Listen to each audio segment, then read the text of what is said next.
political analyst Eric Ham with more. And Eric, we're hearing from certainly the police involved here that this prime suspect said, Charlie Kirk was a man who was hateful and spread hate as well. Let me start with your take on where we stand here in this story.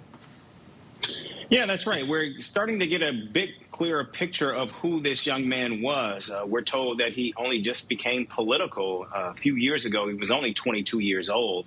And now we're learning that this was an individual, Charlie Kirk, that he actually specifically targeted. He actually took a semester. He went to the Utah Valley State for a semester, although he was not a student at the time of this killing.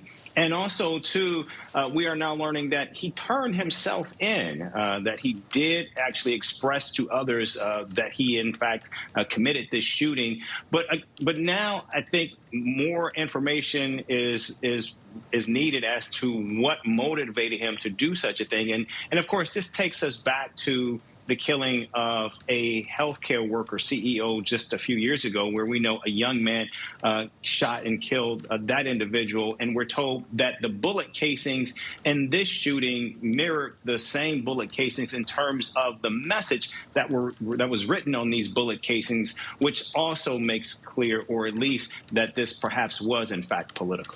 Let me ask you as well, Eric, if I can get your take on Donald Trump's messaging about this, blaming what he calls radical left, calling for the death penalty for the suspect, giving someone as controversial as Charlie Kirk the Presidential Medal of Freedom after Kirk had been killed, which, as you know, is the highest civilian honor your country can bestow on someone. What do you make of Trump's actions?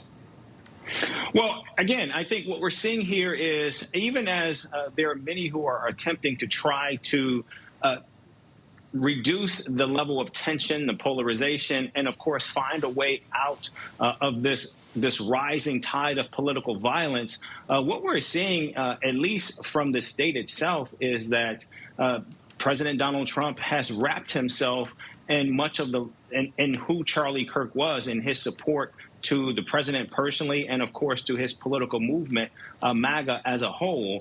And I think what we're seeing here is the demonization of the radical left, I think, only inflames many of those passions, not necessarily dissipates them. And so irrespective of what people may have thought of what Charlie Kirk did or say, he did have the protections of the Constitution to be able to do those things. But nevertheless, what we're seeing here is there are those, and at least based on what we're seeing in this incident and some others, that there are people out there who perhaps believe or feel as though somehow they only have the ability to express their thought and their ideology through violence. And I think that's something that desperately needs to change. Eric, it's great to see you as always, and thanks for taking the time for CTV today. Thank you. U.S. political analyst Eric Ham with his take.